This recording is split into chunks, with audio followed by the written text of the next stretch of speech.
God. Oh my God, what, Oh Sebastian? my God, now we are live. No, it's Oh just, no, it's, are we oh live? no, oh no. You told me that you would give me a warning before we went live. I haven't fixed my hair yet, Sebastian. You still, I mean, I have like ugly headphones on my head at the moment. Well, So it's like, you have that solved. Maybe I should start using that strategy as well. Who knows? because I'm having a bad hair day. So that's why we have like the headphones here. Yeah. All right. So just thought LinkedIn would screw us again, but it didn't. So we are live today with Magnus Billgrain, who will give us the Spice Guide to Product Management. No, it's not actually the Spice Guide to Product Management, but it's rather what we can learn about insight management from a Swedish intelligence service. And I mean, Magnus will talk a little bit about that later. But maybe before we start and before I introduce Magnus, let me just share this story how we met, because it's a great story on LinkedIn. Not really a great story, but no, I mean, the thing is, Magnus wrote me and said, hey, look, we are doing the Product Beats show. Talk a little bit about that later. And we are always looking for speakers on the show. Do you have someone in mind? And the humble person that I am, I said, yeah, sure, I can come on the show. And I don't know really how this happened, but now Magnus is on our show. And because we started talking about, and I really don't, can you remember how we got to the point of like insight management in our first discussion? I can't really remember. I think we started talking about that because we talked about trends and shifts and what's happening in the world of product management. And of course, one of the big shifts and one of the big trends that we do see all over the world over the last 2-3 years, every single book, every single talk, we always talk and mention the concept of discovery. And then we talked about the trends of discovery and what's wonderful about it and how we can evolve those thoughts even further. Yeah, that sounds about right. So here we are. Magnus, thank you so much for joining us today. So let me maybe introduce Magnus in like 1 or 2 minutes. So one thing I realized is that Magnus has been in product management for over 30 years now. So I think your first job in product management was before I turned 5. Okay. I'm not sure how I should relate to that, if it's good or bad. I don't know yet. I think it's a good thing. I mean, this is a good thing. Like I'm just saying, like you have like more than 30 years of experience in product management.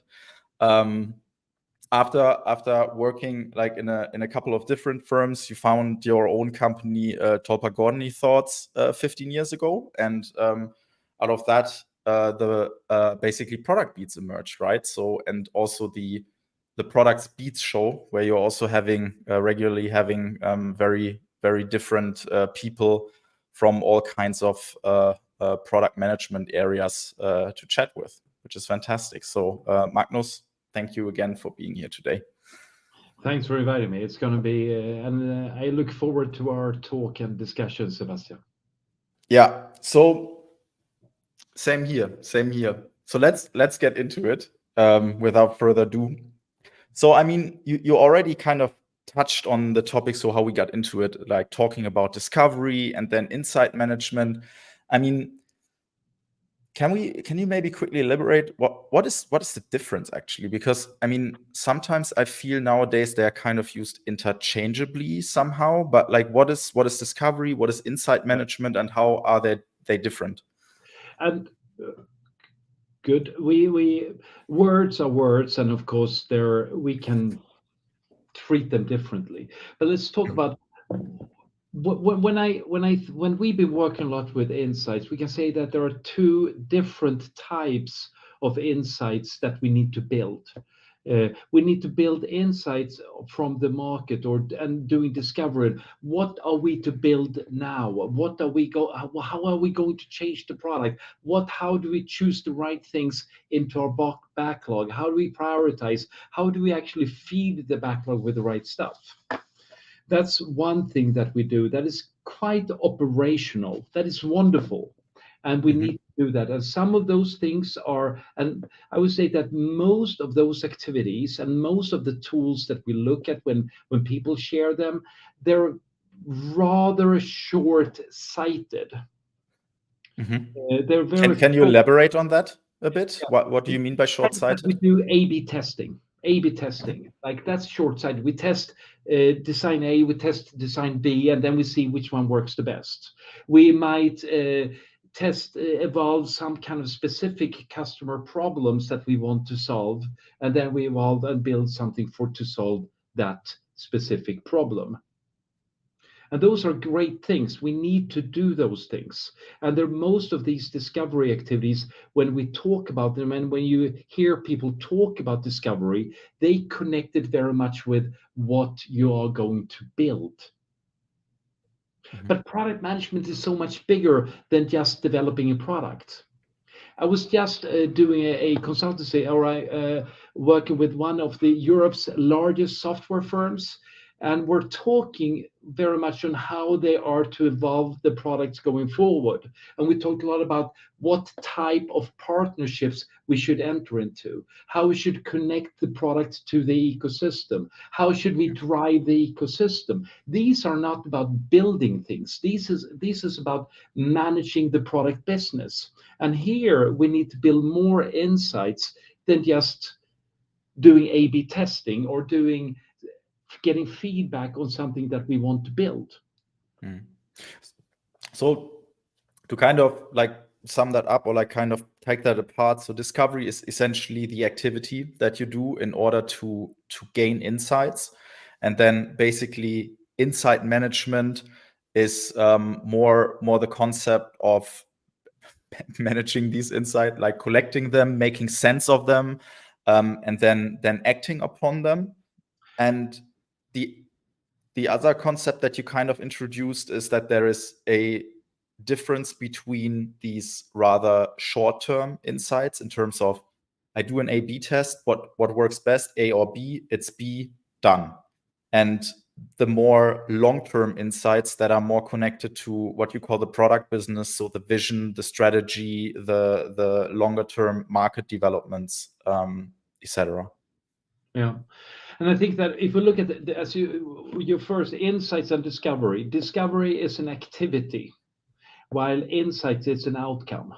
If we use product management talk, so we're looking when we do in discovery, we want to reach insights, and then we need to build insights both for the short term in what to build, but also for long term insights in positioning the product. And what's interesting is that when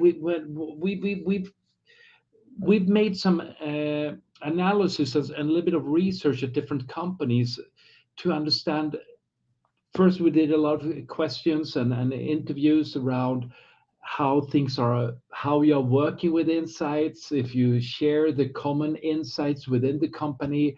And then we had a few discussions, or a number of discussions with companies. And it was interesting that insights, the long-term vision or on the market and understanding the market and how it moves and how your customers are going to evolve. If we don't share the same insights, if we don't have the common insights in our organization around that, there is one major cost that will happen. And the cost is not around building the right product or not. The major cost is actually in the internal discussion, how you work internally in the organization. You will not be able to align the different activities because somebody believes the market is going in that direction. Somebody else believes the market is going that direction. That means that we can never agree. Sales, marketing, product cannot agree because we don't share the same foundation to stand upon. We don't believe the same things. So, but isn't that also, I mean, you call it like longer term insights, right? I would say, and why we talk like short term insights is about like what do we need to build, right? While the longer term insights, would you say that this is basically paying into the longer term vision, like the longer term product vision and the strategy around it? Or how would you phrase that when you talk about, because you said like aligning the different departments, are we going into the right direction? And that sounds to me a lot like a common vision and like a strategy how to get there. Yeah. And the interesting thing here is that even if you have a common strategy, you might have a common vision. But if we go to any kind of company, especially if they're a little bit larger, you ask somebody, "What's your vision?" And you go to, and they right. You don't. Nobody can quote the vision clearly in these companies. Very few. And when you look at the longer term goals, you will start when you start asking those questions. You will hear that you have different interpretations. So the vision and the strategy are not good enough to create the alignment. They're not good enough. People don't even believe in them sometimes. But if we can agree, because those are choices that we make within the company. So instead of sometimes working with a strategy, we sometimes propose and implement it successfully to instead work more with the insights to guide the teams. To say that we're building the product based on these insights. That's actually much stronger than stating that we're building the product and we're doing this. Why is that stronger? Because you said like strategy and vision is sometimes not enough. And when, I mean, I could be the devil's advocate here. If I can't, if I don't know the vision of the company I'm working with and I don't get the strategy, then that's maybe a leadership problem, or maybe I didn't care enough about it. But I mean, you come from like a specific point of view here, right? So why are you saying that these insights or longer term insights help you more or are more tangible than a strategy? That is a very, very good question, Sebastian. I haven't even thought about that myself. I just know they are. And I wonder why are they stronger? I mean, maybe because it's something that we all want to relate to. It's the world that we're creating. It's not the choice that management made. It's something that's happening that we need to relate to. I don't know. They are just when you build the insights and the long term. This is the market. This is happening in the market space. This is happening for the customers. This is what we need to relate to. This is the situation we're building the products for. That's it gains traction inside of people much stronger than the strategy itself. It becomes a part of the culture more than the strategy does. I don't really know why it's so much stronger, but I know it is. Yeah.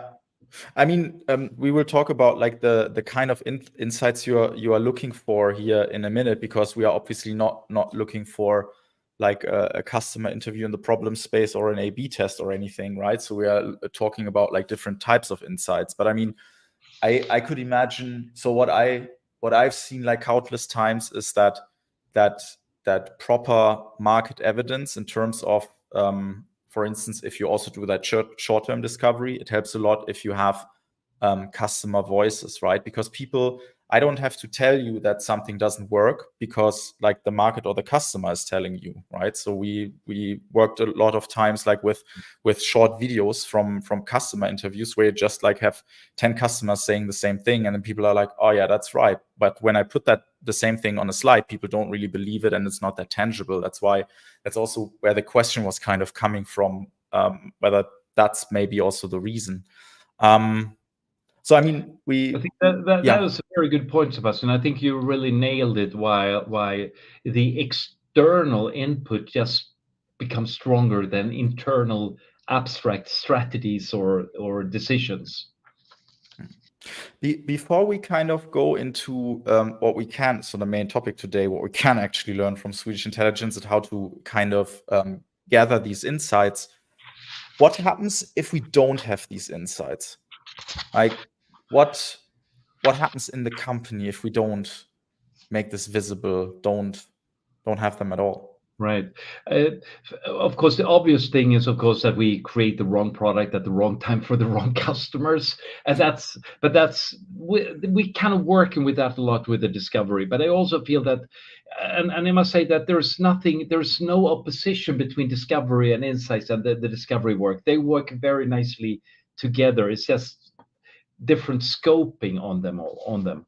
If we look on the organization, what we know, what we see within the organization, we see a lot of unnecessary conflicts and time wasted in discussions within organizations because we don't share the same insights on where the market is going. And hence we will have different views on what we need to build and how we need to build them. So, or the offer that we need to create. So we save a lot of time. We waste an enormous amount of time in conflicts. Um, the I see, for example, that we have a misguided fear of competition. A lot of product managers, they respond to competitors instead of believing in their own product. Instead, we say, this is what a competitor is doing. We need to do the same thing.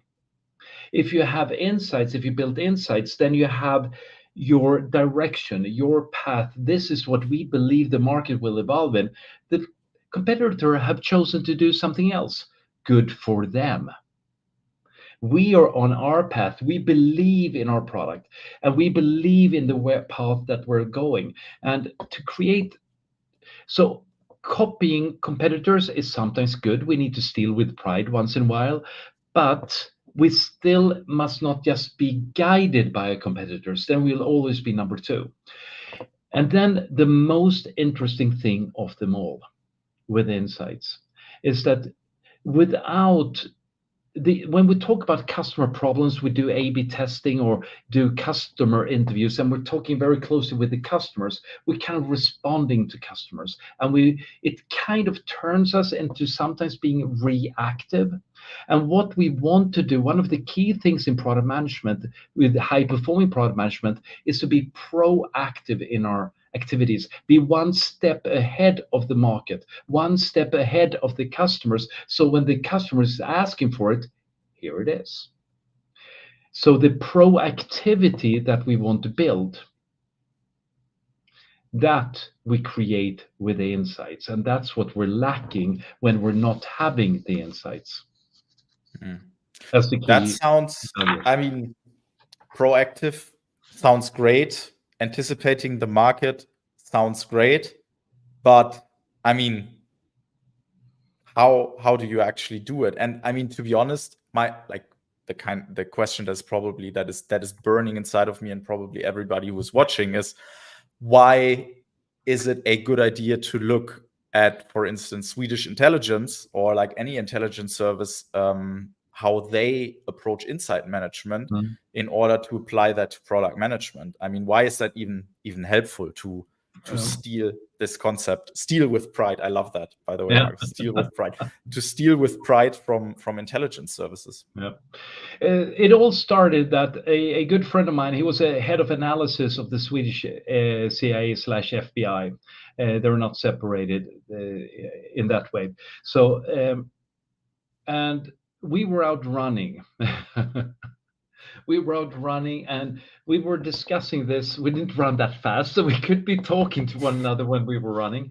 And we were discussing around how the role of the product management, and this is about 10 years ago, 12 years ago. And we're discussing product management and the challenges that we face in being proactive. Because too many products are too late and we get burdened with things that we should have done last week instead of doing something that shall enter the market and being proactive. We always get one step behind, or not always, but many of us get one step behind.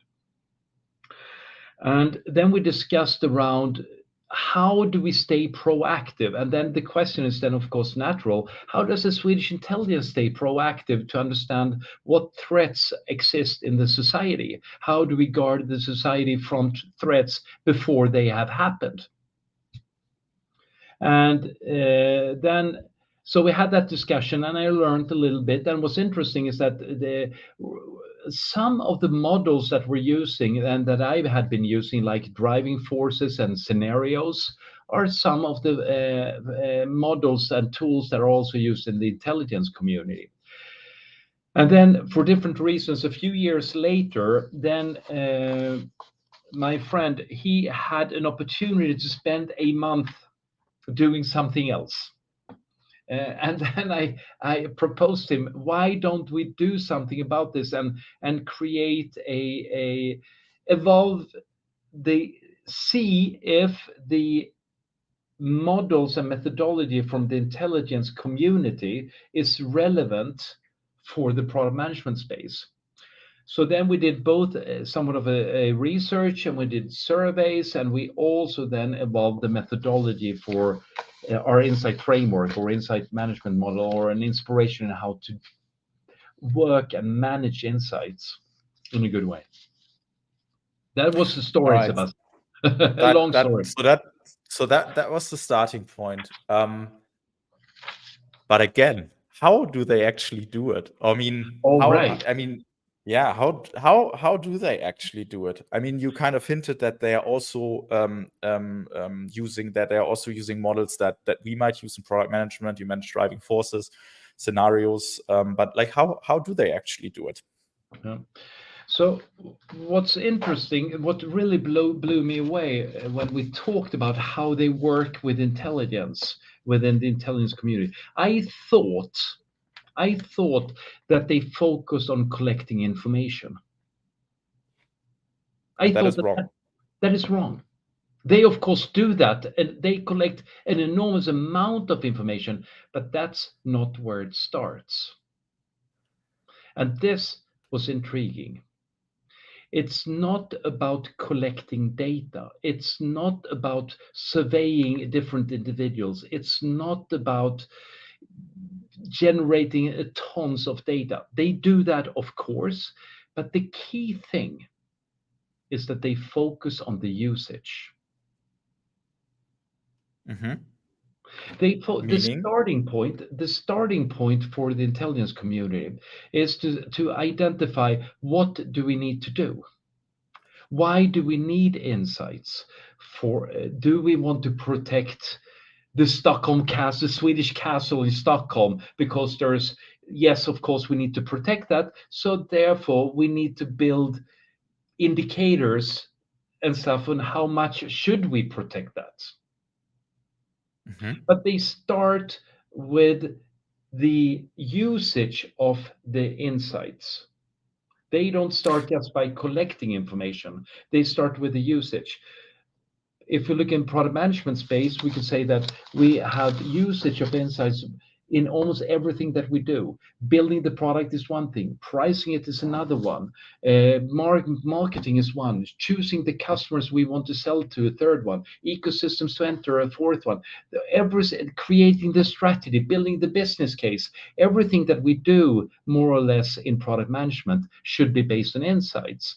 But then we should say, how and what insights do I need for these different types of activities? That's the starting point. Mm-hmm. So basically, I mean, that sounds, to be honest, like that sounds quite difficult to do, right? So like take the example with the Swedish castle. You say, okay, so I mean, we need to protect the Swedish castle. So the question is, where does this goal come from in the beginning? Is that already something that is kind of extracted from the insights, where you say, hey, that is a potential target, or is that just something they get as a general goal, and then they start to build insights around it?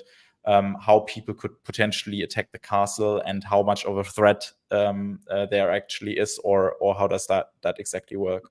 How it works in Sweden, and I guess all over the world, when it comes to, you actually, to some extent, you protect buildings, but primarily you protect individuals. Or you have, in every single country, for example, you have a number of hundreds or thousands of individuals that are under the protection of the FBI, or under protection of somebody.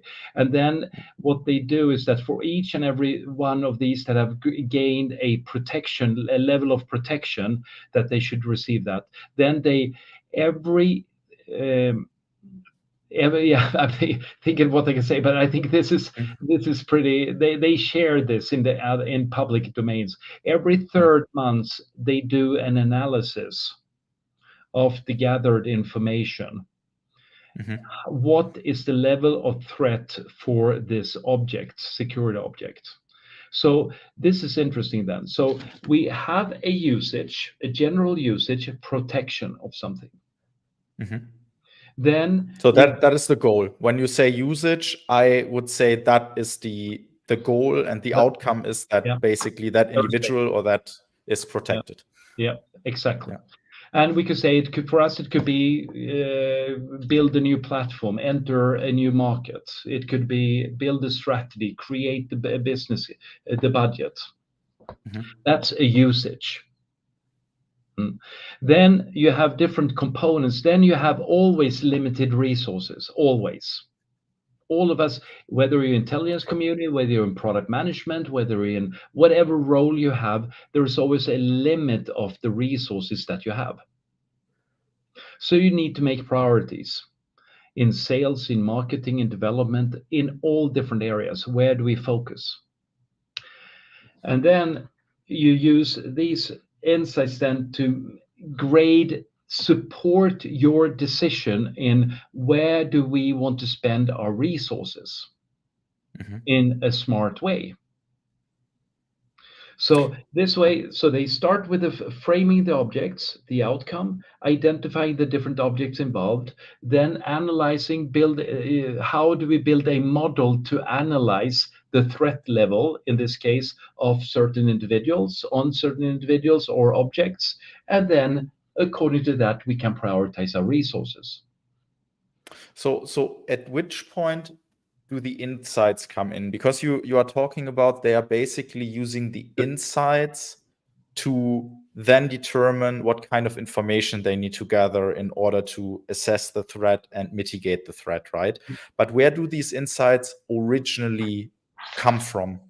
Is it more when we talk about the different threat levels and the model? Is it something they just know out of experience how threats develop, and they have basically just like a huge database of insights that they use in order to model these kind of threats? Or how do they actually do it? Good. Could we do a try here? We didn't try this before. Let's see if we can make this work. Can I see if I can switch the camera so I can draw something on my image? Sure. Would that be okay? Absolutely. Go for it. And while Magnus is switching the camera, here we go. Works brilliantly. If you have any questions for Magnus, you don't have to wait for the Q&A. Just throw them into the chat, and hopefully we can just like answer them during the conversation.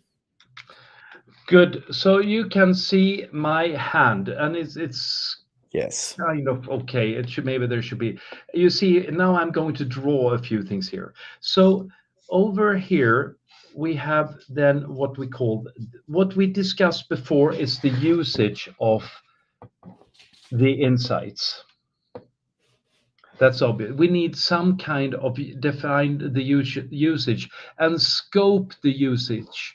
In this case, the usage is actually prioritize resources that are protecting different security objects. In our case, it can be allocating our budget on sales, marketing, onboarding activities, support. Where do we want to spend our money in our product space, for example? Then they need to feed this usage with some kind of input. And they do this normally in the inside community. They have a cyclic activity that is around 3 months. What I find in product management is that this cyclic activity might be maybe 6 months or 12 months, sounds relevant. So, and then you do an activity every 3 months, every 6 months, every 12 months to do some analysis of the market or the information that we need to analyze. And then we use different kind of insight tools to analyze it. And it can be, if you look in product management space, we have one wonderful tool that we call a persona. The persona is a beautiful insight tool. or the ideal customer profile. How often do we update the persona? How often do we update the ICP? They are insight tools that allows us to make a priority in our kind of work. And then we need to have then a lot of data to feed these tools that we are using. So the model that they're working on in general, it starts with usage. What is the usage? What tools are we to use? And then what data do we need to collect? That is the model, that is the core model, and everything is driven by a pulse in the activities. That every 3rd month we analyze and challenge our existing conclusions. Like if we had a persona or ideal customer profile, a relevant question for product management would be, how often should we challenge our ICP? Do we do that every week? Absolutely not. Do we do that every 3rd year? No, that's too long.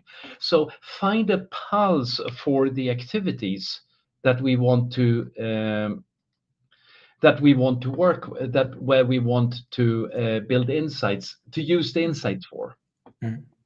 That's actually, that helped a lot, Magnus, like the drawing, because I mean, when you said insight tools, what in my head, something happened and I thought like, yeah, we're gonna use, I don't know, product board for basically collecting all these insights or all these information from different departments. But what you're actually saying is there's certain, you said it for Swedish Intelligent, there are certain models they use. And I mean, an ICP or a persona is just like a conceptual idea, right? Where you kind of visualize what, for the ICP, for instance, your ideal customer profile is.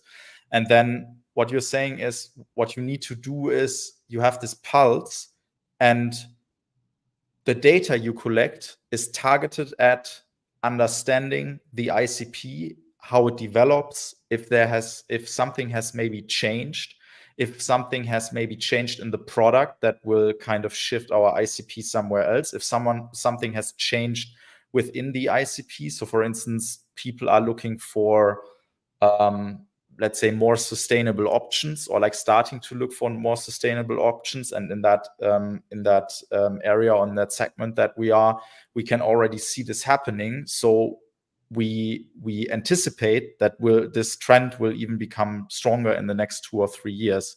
Did I get that correctly? Absolutely. Very good, very good. And here's if we now look at discovery and the insights that we're talking about right now. Normally, when we do discovery, we have chosen a number of personas to test with. We've chosen a number of ICPs to make some tests on and with. But then, so that's wonderful. Then we do discovery on them, on bringing back input on what we are to build or test different concepts. But now we also need to challenge the fundamentals of doing that discovery. On whom are we going to test this? Have something changed? Is there something in their environment that I need to know of when we're doing the test? Mm-hmm. So the complete testing environment and how we look at that changes with the insights that we're building. And these insights, now we're talking about building the product, but it's very much also around like ecosystem. And when something happens in the market, a new competitor appears, 2 existing competitors merge. I mean, that doesn't really impact anything on our discovery activity, but it's an important, probably might be an important insight for managing your product business. That when 2 companies merge, that I just heard about with one company I'm working with, 2 of their fiercest competitors merged. What does this mean? That means that that there is one buyer and there is another one that's been acquired. That means that the company has been acquired, their customers are worrying what will the future look like. So suddenly this company gets a new target market. So there is also something else happening in this model that I shared, that sometimes we also get new information that triggers an activity. And then it goes from the other side, a new insight, something new happens, and then we need to analyze that. What does that mean for our product business? That means that our ICP changed because now we're focusing on that customer. That means that we're testing in a different way. I think like this merger example is super interesting because I mean, this requires quite a bit of experience, right? Because I mean, merger, this is just like something that happens. But if you've seen this a couple of times, what typically happens in mergers, then you can obviously act on this, right? Yeah. Saying, oh yeah, there's a market, there's 3 companies, and all of a sudden my 2 biggest competitors merge. Wow, they're gonna be like super happy doing merger activities for the next 2 years. So let's attack that market. But I mean, this is obviously something that you need to know how to act on, right? So is that mostly experience in terms of been there, done that, or is there like any good model? I don't want to say framework because framework that just let's not talk about that. But like, is there anything you would like recommend looking at when you think about these different insight tools and these different things that can happen? So what should I focus on when I look at these kind of insights? Now, here comes the generic product management advice, so to speak, is that most of the situation that we confront in product management, they are not obvious. There is never an obvious, now you should use a persona. It doesn't, our lives in product management, it doesn't tell you what tool to use, right? And like now Sure, this is yeah. happening, there's nothing in our reality that states, and this, it says so when you're doing your, oh, wow, it's going dark in Yeah, Germany. light is out. Yeah, I don't know, but it's not the electricity. You continue talking. I will just run to the light switch and then I'll be Okay, back in a we'll minute. time you. We'll time you. So one of the things then that we do in product management is that we always enter situations with that are unclear what we need to do. They're not obvious. In development, it's pretty obvious, but in product management, managing the product business, it's always uncertain what is the right formula for success. And one of the things that I remember having a discussion with Rich Muranov a number of years back, and we discussed what are trademarks of great product managers? How do they act to handle these situations where there's no signal on them? And there's one thing that we concluded very much is that great product managers, they have a toolbox. I think that all of us, we possess a toolbox of between 20 to 30 tools. If you don't have 20 to 30 tools, you're in deep shit. Because you need to have you need to have a toolbox just like a carpenter. You need to have it like a plumber, like any kind of craft. You need a toolbox to be able to handle situations that you are confronted with. And if you don't have those tools and mental models, you can call them frameworks. Everybody's using frameworks. When people say they're not, they're just lying because everybody's No, using. I mean, like, so sorry. No, that's actually Yeah. not what I'm getting at. Mm. What I was actually getting at was that obviously frameworks are not like a one No. size fits all solution. It just helps to know a couple and then look at the situation and say, all right, so I mean, this works very well and parts of this work very well. And I mean, that's probably also what you mean by toolbox, right? Yeah, That you, exactly. yeah. That the framework, the tools, the methods, we'll look at the situation. And then we start to think about the situation. What is it? What could this mean? And then what I personally do, and also what Rich shared, that he's actually doing the same thing. he goes through in his head, or I've actually printed them, and on Product Beat side, we've developed about 80 different tools. We have 80 tools that are collected, and I have them as physical cards. I have these physical cards, and that we sometimes share and give away. But what we do with them is that in this situation, what model would be relevant for me to analyze this situation from? And if you start looking, we mentioned, for example, insight, ideal customer profile. That's one model. Personas is another model. A/B testing is a third model. MVP is a fourth model. I mean, when we start looking at it, you have a big toolbox, Sebastian, and everybody's listening in have a big toolbox. But we need to become aware of the toolbox that we have. So then let me rephrase the question a bit. I mean, we talked today a lot about these kind of longer term insights, like this. I mean, I have to kind of laugh because we always say, "Oh, we don't have a crystal ball," but I mean, this is what it's about today, right? So to kind of not really having a crystal ball, but looking at what is happening around us and basically make predictions with a certain probability for what's going to happen in the future. And obviously that is always like a bet to some extent. But when you are talking about the tools, like we talked about ICP, we talked about Persona, are there any other tools you would recommend if you are not like super aware of these this level of insights that you should put into your toolbox? Let me share two. One is kind of a decision model, and another one is actually one of my favorite ones that I've been using all of these 30 plus years in product management, or all of my professional career. I actually evolved a tool during my thesis that I named Driving Forces. And the Driving Forces has been with me for over 30 plus years, and it still is one of my absolute favorite insight tools that I've been using. And you mentioned before about the voice of customer, understanding the customers. Wonderful. We need to understand the customer. But there's the Driving Forces goes one step behind that. It talks about what is making your customer change his or her behavior. What is making them change? When you do A/B testing, when you do listen to the voice of customer, when you listen to their problems, you listen to their existing environment.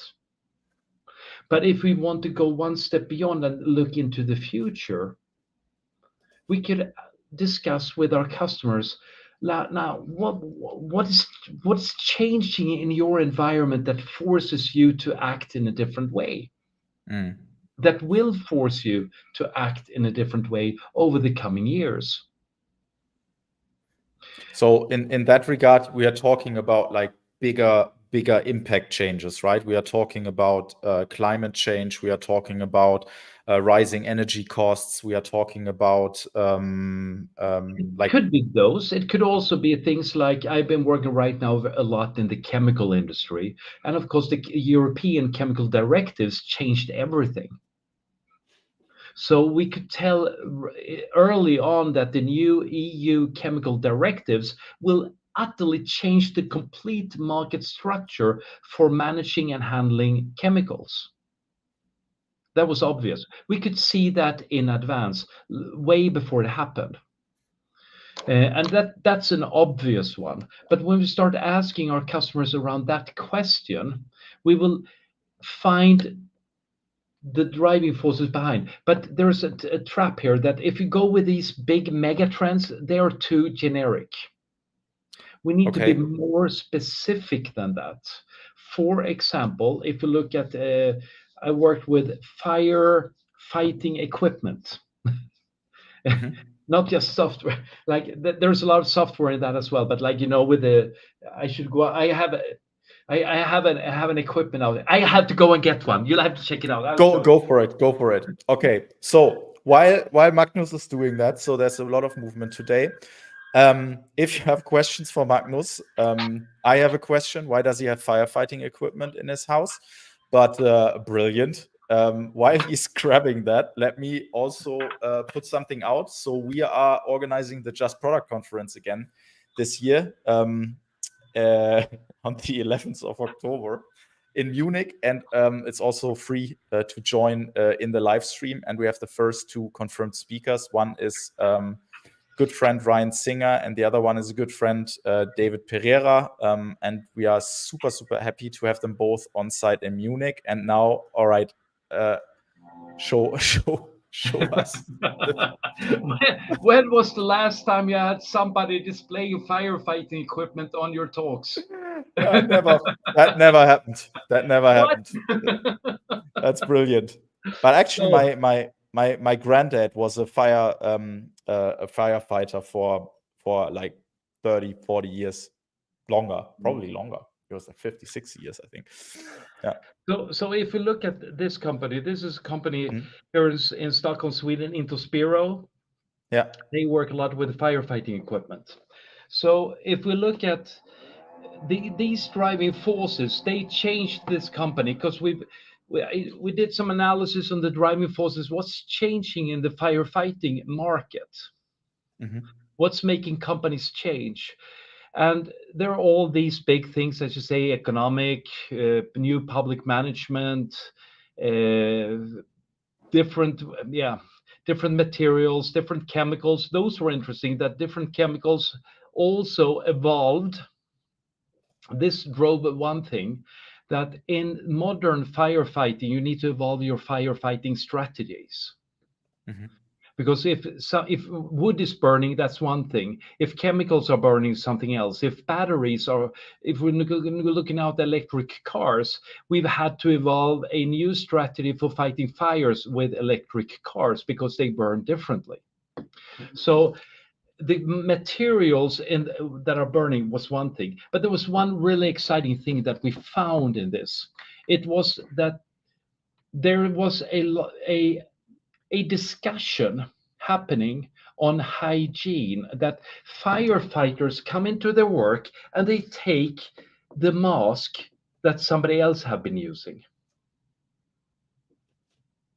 Right. And then you put that on top of yourself and you have that on your head, on your face for quite a few hours. How do you know it's been cleaned properly? Also, there was a problem that on the complete equipment, if you're in a fire, you get a lot of dust or ashes on here that is cancerogene, that causes cancer.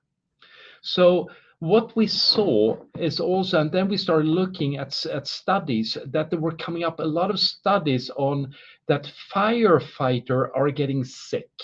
Firefighters are dying, not from the fire, but because of hygiene or of cancer. And then that was a driving force. And when we talked with organizations in this space, they said that we have a big problem coming up, that because now everybody's becoming aware that there are hygiene issues and health issues that we didn't really think about before as much. And then we started evolving new services. And this is now their most profitable, maybe I shouldn't say that out loud, but it's a very profitable area of hygiene services for this equipment. So I mean, that's super interesting insights. And I think I have like a question from my good friend Thomas. So he says the forces sounds like the jobs to be done framework. Is that at all related? To some extent, one can say that is the job to be done being changed? Is there something happening with your job to be done? Or is something like, are there any pains or like problems or showstoppers in achieving your job to be done that are appearing? you could relate the questions and you could formulate the questions when you discuss with customers using that framework, talking about like your job to be done, your pains and your gains, and then we can talk about the changes in the pain, changes in the gain, and changes in the job to be done. So basically, they would work very well together if you take like the driving forces as basically the trigger to say, all right, we got to go out and do some more research on this because something is changing here, and we want to understand if there's already an awareness in the market, or if people are not really thinking about this at all. Because I mean, you mentioned that there's studies now that firefighters are like likely or more likely to get cancer from like these ashes or unhygienic equipment. But then the question is obviously also, do firefighters know about this, and do also the fire departments know about this, and are they willing to pay like extra for the services, right? And like the first part is rather like the driving forces that you were talking about. There's new studies, so something changed, and then it's like assessing, okay, is the market ready? Are they aware that this is happening? Yeah.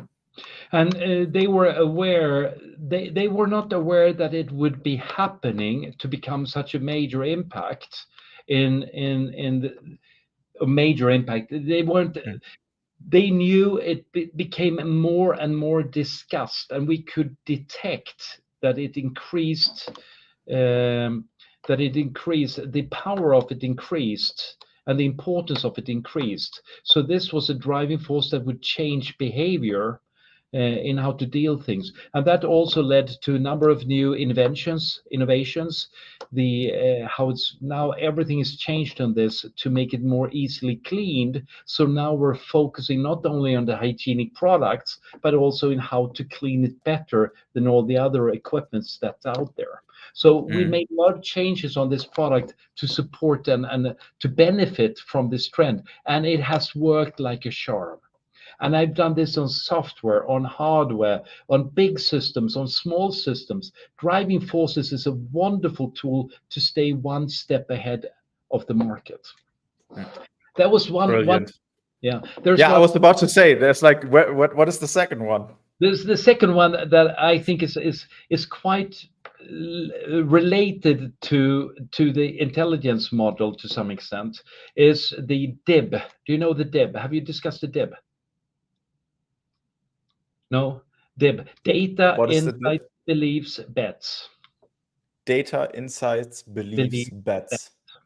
That there is some kind of data.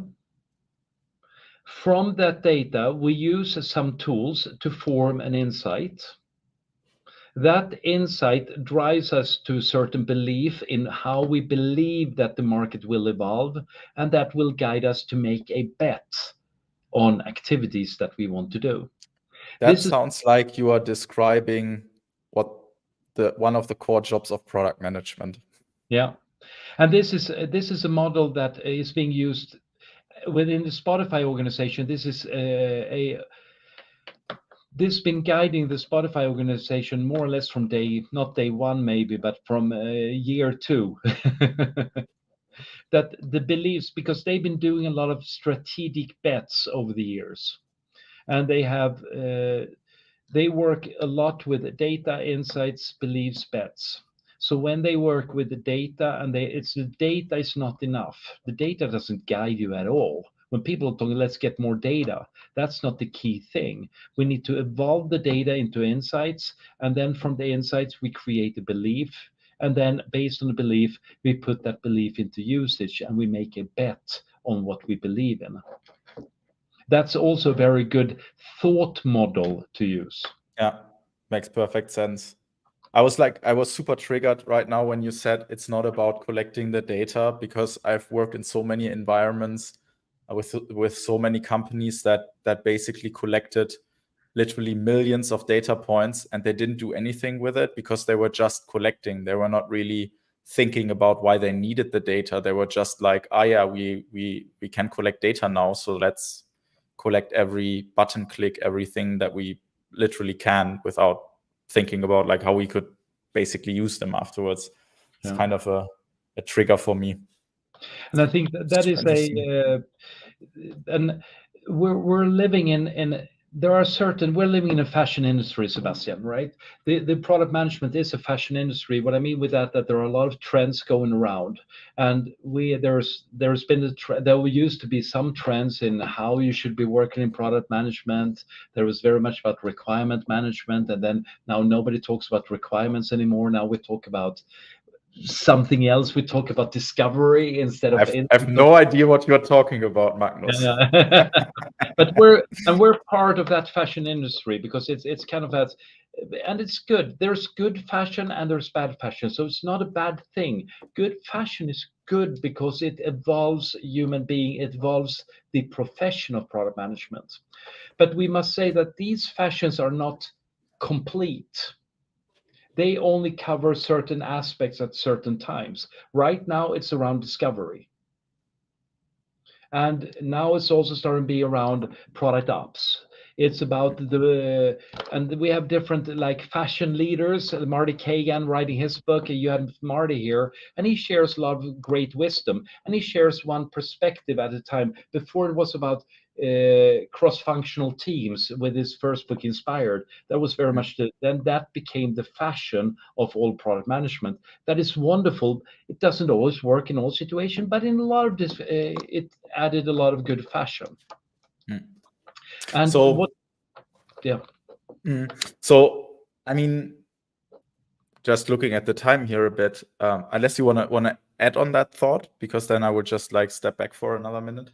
Yeah. So when we talk about insights, and this is what we're talking about now, that is a little bit more long-term strategic thinking around the market. This might not be the main fashion today, but I think that this is where we can make a huge difference in product management and secure that we're really doing the right things, that we're testing the right things, that we're evolving the product in the right direction in every single step that we test and do discovery within. I think that is also a super useful conversation because actually a couple of weeks ago, we had Bushra and Ulf Greiner here, and we were talking about how like the classical product management in terms of service product management, hardware product management is different from digital product management and what we can learn from it. And I think this is like a super important category as well. So that in especially in digital product management, I mean, like what you brought just now, basically the firefighting equipment is not exactly digital, but I mean, in general, I mean, we are solely in the digital space, and in the to be precise, in the software space. And I think what can be hugely learned and adapted also from the more classical or conventional product management is what we were talking about today, because this is something that has been essential to product management for a couple of decades. And I mean, in other industries, this is completely necessary as well, because if you, for instance, I mean, I'm in Munich now. If you want to, if you used to develop a car, it would take you 7 years. And I mean, you need to kind of anticipate what happens in like 7 years, because if you are wrong, that is a very, very expensive bet. And that's why I found this discussion today super interesting, Magnus. I think also we used a quite good hook for it. So I really love the secret. So I was about to say secret service, the intelligence service hook.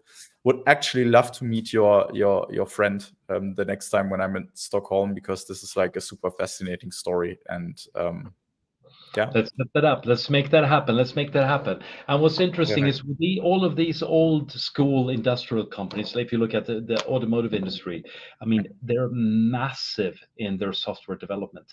80% of the software of the latest Mercedes rollout car, 80% of the cost for software development. Yeah.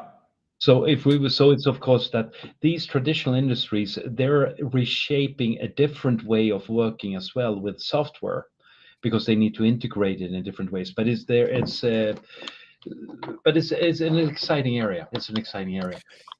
Definitely. That would be like another completely different topic, talking about how well the German automotive industry is adapting to to modern customer needs in terms of software in the car. But I can don't only want to. I can only bring you experience from Traton and the Traton group with Volkswagen and MAN, not for the cars though.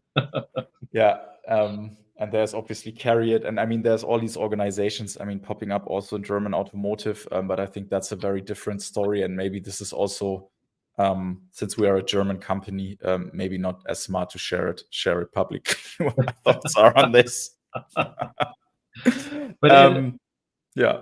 It's wonderful. It's been great being with on this show, Sebastian. I love you thank you so so much. Thanks everybody for joining us. It's been great. And definitely make sure to join the 200th episode of Product Beats, right? Yes, it's coming up.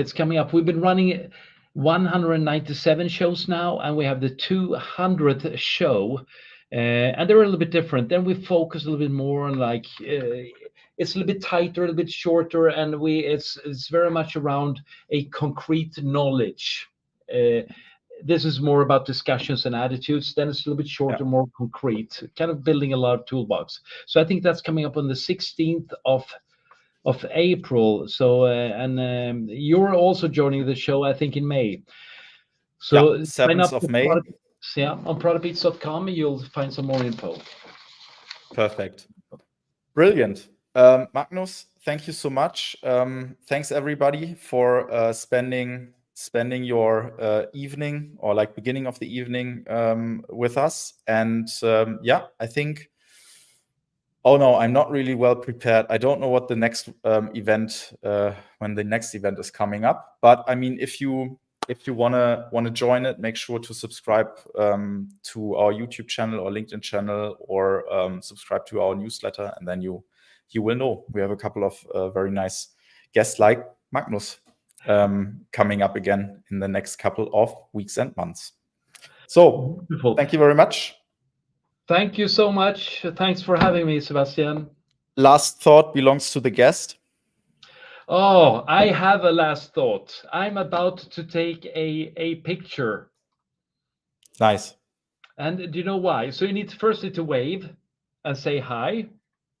And then the reason for me taking this picture is it's not only because I want to share it on LinkedIn, but also because my youngest son, he's about to buy a pair of new glasses, and he's looking at the pair of glasses very similar to yours.